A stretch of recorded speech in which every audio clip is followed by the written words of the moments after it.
Assalamualaikum warahmatullahi wabarakatuh. Saya Tri Oktavia dari Prodi Keperawatan Pangkal Pinang tingkat 1 dengan NIM 201440135.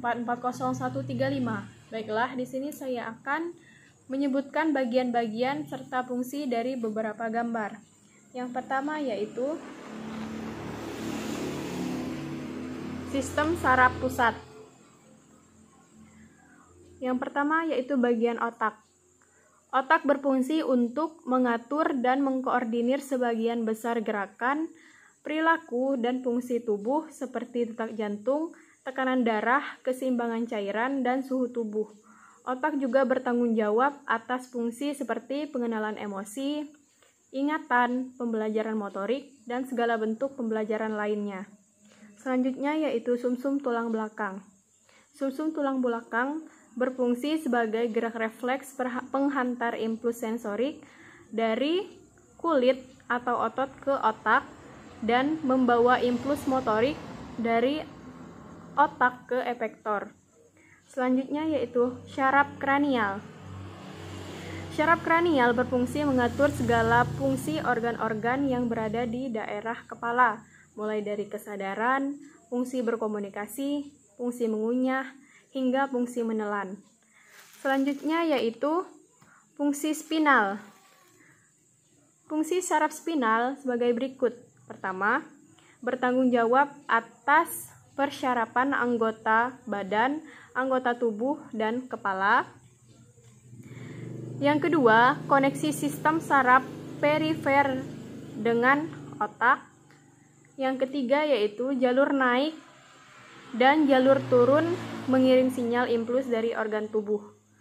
Selanjutnya yaitu sistem saraf pusat, otak, dan medula oblongata.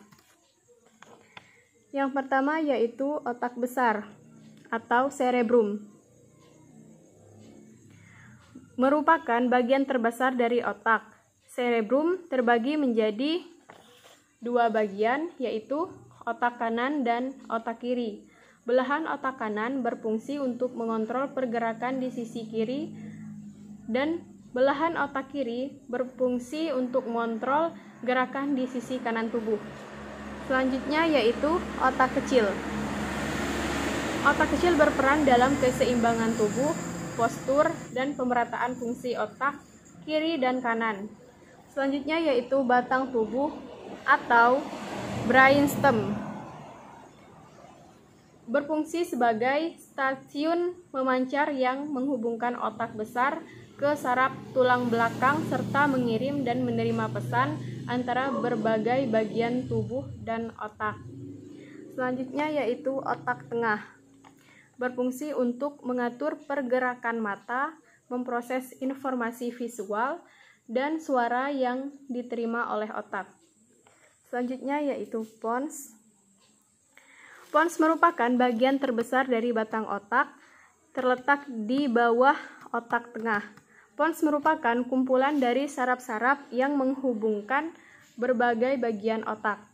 Selanjutnya yaitu medula oblongata. Adalah bagian otak yang letaknya paling bawah dan berfungsi sebagai pusat pengaturan fungsi jantung dan paru-paru. Selanjutnya yaitu talamus. Talamus adalah bagian otak yang terletak di atas batang otak dan memiliki fungsi untuk memproses dan memindahkan informasi mengenai pergerakan sensori di otak. Selanjutnya yaitu hipotalamus. Hipotalamus adalah struktur kecil yang berada di tengah otak, tepatnya di bawah talamus, yang berfungsi untuk mengendalikan suhu tubuh, sistem reproduksi, tekanan darah, emosi, nafsu makan, pola tidur, dan produksi hormon. Selanjutnya yaitu sistem saraf tepi. Yang pertama yaitu syaraf olfaktor. Merupakan saraf sensori dari hidung sebagai perangsang bau. Selanjutnya yaitu saraf optik. Merupakan saraf sensori dari retina sebagai saraf penglihatan.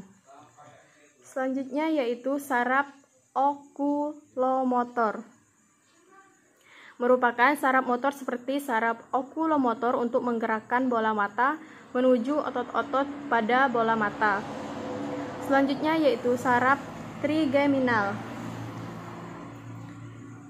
merupakan saraf campuran saraf sensori di wajah dan saraf motor yang menuju rahang. Selanjutnya yaitu saraf abdusen, merupakan saraf motor untuk pergerakan mata menuju otot-otot bola mata. Selanjutnya yaitu saraf facial, merupakan saraf campuran saraf sensori dari lidah sebagai pengecap. Selanjutnya yaitu saraf auditori. Ini. Saraf auditori merupakan saraf sensori untuk pendengaran dari koklea dan untuk keseimbangan dari saluran setengah lingkaran. Selanjutnya yaitu saraf glossopharyngeal. Merupakan saraf campuran saraf sensori berasal dari lidah untuk mengecap. Saraf motor menuju organ-organ dalam. Selanjutnya yaitu saraf vagus. Saraf vagus merupakan saraf campuran saraf sensori berasal dari organ-organ dalam. Saraf motor menuju organ-organ dalam yang sama. Selanjutnya yaitu saraf aksesori. Merupakan saraf motor untuk pergerakan kepala menuju otot-otot leher. Selanjutnya yaitu yang terakhir saraf hipoglosal, merupakan saraf motor untuk pergerakan lidah menuju otot-otot lidah. Selanjutnya yaitu sistem saraf tepi, serabut saraf sumsum tulang belakang. Otak dan sumsum tulang belakang adalah dua bagian organ dari sistem saraf pusat. Sama halnya dengan otak yang memiliki beberapa fungsi, maka sumsum tulang belakang juga memiliki beberapa fungsi. Yang pertama yaitu mengumpulkan dan mengirimkan informasi ke otak. Yang kedua yaitu menerima pesan dari otak. Yang ketiga yaitu menjadi jalan pintas bagi gerak refleks. Dan yang keempat yaitu mendistribusikan perintah ke saraf motorik. Baiklah, mungkin hanya ini yang dapat saya sampaikan. Bila ada salah kata saya mohon maaf, kepada Allah saya mohon ampun. Saya akhiri, wabillahi taufiq wal hidayah. Wassalamualaikum warahmatullahi wabarakatuh.